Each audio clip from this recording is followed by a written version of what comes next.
los invitamos a ponerse cómodo, a tomar sus notas. Hoy queremos hablar sobre el envejecimiento, como anteriormente lo habíamos anunciado. Envejecimiento versus placer. Y pensando en el envejecimiento, se viene a mi mente una vez que yo estaba bajándome de un transporte y vi una persona inválida, o una persona en muletas mejor,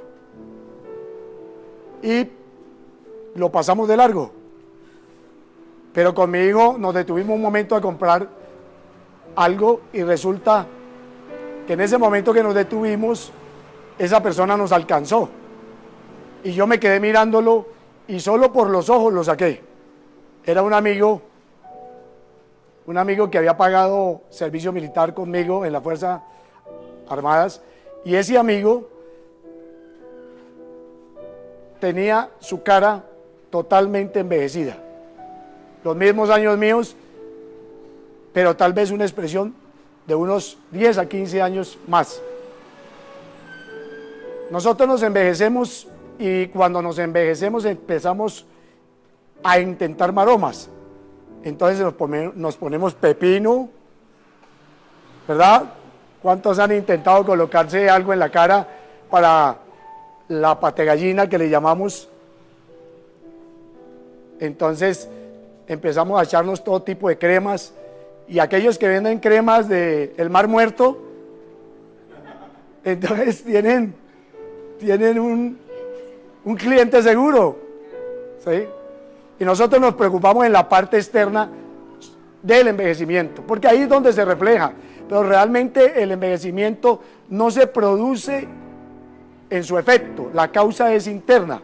Y yo quiero que hablemos hoy de algo que tiene que ver directamente con el envejecimiento, las causas externas, pero también las causas internas. Ahora, hay unos detonadores externos, y los detonadores externos son el tabaco, el licor, la exposición al sol, la presión del entorno mal canalizado. Esos son detonadores externos. Si tú estás cerca de alguien que fuma o tú consumes tabaco, eso produce en nosotros unas marcas con el paso del tiempo. Igual cuando trasnochas y eres dedicado al licor, igual cuando te expones al sol, pero de la misma manera cuando no sabes manejar el entorno.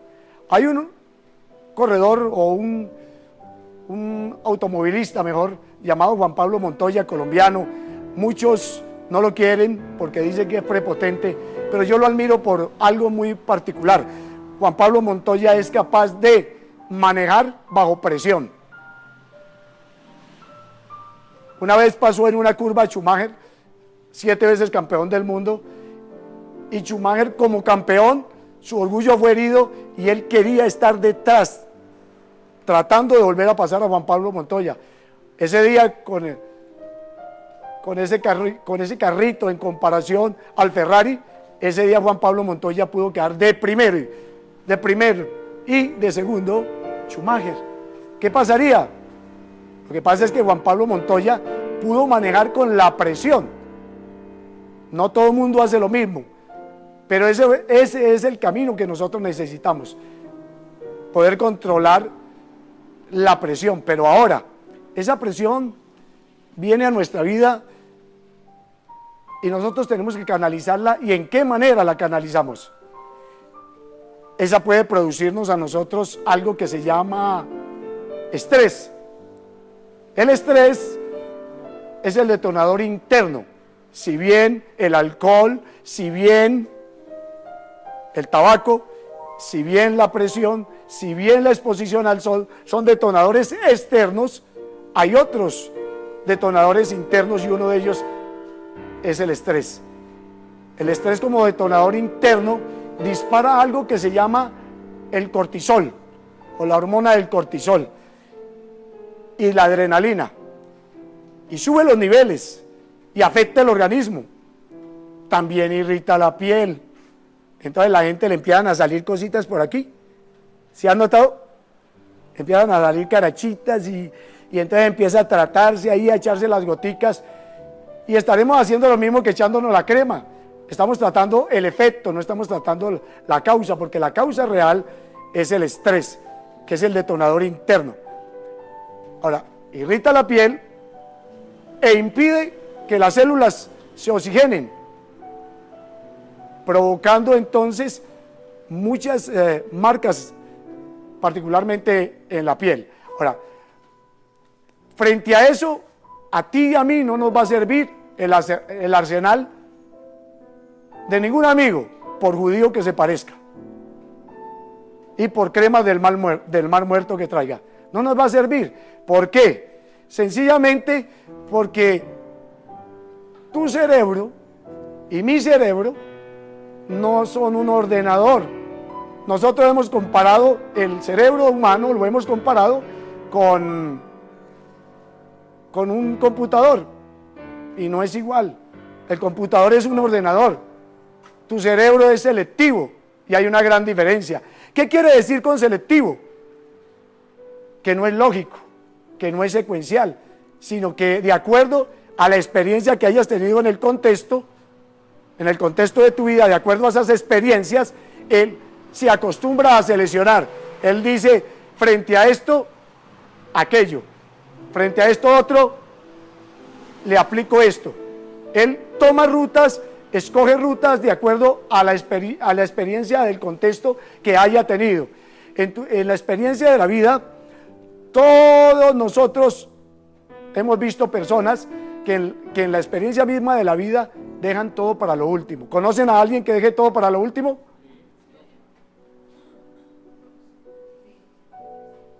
Y nosotros tenemos, incluso los colombianos tenemos una frase.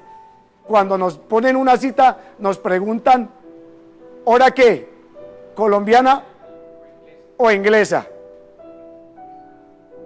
Porque aún con esas expresiones queremos dar por sentado que no tenemos licencia para llegar a lo último, para dejarlo todo para lo último. Y sí, tal vez tú tengas licencia para que algún amigo te espere, alguien que se deje irrespetar te va a esperar, tal vez todo el mundo te haya esperado, pero resulta que cuando trabajamos dejándolo todo para lo último, eso genera estrés.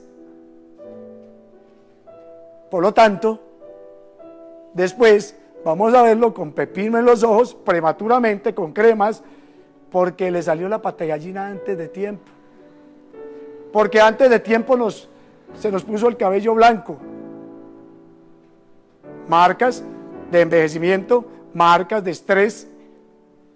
Entonces, lo que queremos plantearle esta noche es que usted aprenda cuál es el camino que debe tomar frente al contexto que la vida misma le presenta. Tu experiencia de vida siempre va ligada a tu envejecimiento. Lo último que puedes hacer tú es dejarlo todo para lo último. Si tú lo dejas todo para lo último, hay una presión. Y cuando hay esa presión se genera el estrés, vuelvo y repito. Y cuando se genera el estrés, cuando se está generando el estrés, sucede algo muy particular. El estrés solo conecta, oigan bien, el estrés solo conecta los circuitos de la angustia y de la depresión.